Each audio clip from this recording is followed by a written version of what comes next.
Pancho, in terms of process, in terms of technique, halimbawa, ano yung natutunan mo all these years?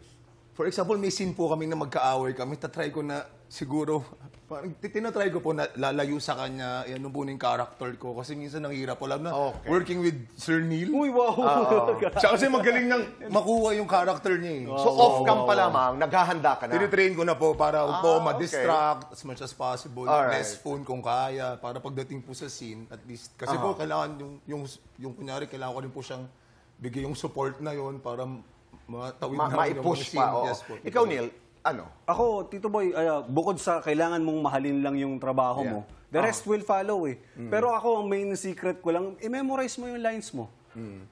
Dadali na lahat. Kasi paano ka aarte kung hindi mo alam yung linya mo? Galing. Diba? Kasi lahat yan, kaya nagkakamali yung mga praising ng ibang actors. Correct. Kasi hindi nila alam yung lines nila. Iba-iba kasi ang atake. Yes. Meron mga gumagawa ng backstory, may mga gumagawa ng curriculum vitae. Yes. Ito ang kwento ko, ito ang nanay ko, dito ako pumunta. So pagdating sa set, meron silang karakter. Yes. Meron naman mga artista, they go to the line. They go to the lines. I mean, ang kwento ng aking buhay bilang karakter ay nasa linya. Oh, yes. I mean, very Tom Hanks po. No, really. He spoke about it.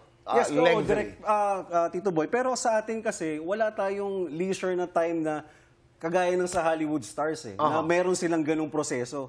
Tayo, maliit na panahon lang yung proseso na nabibigay.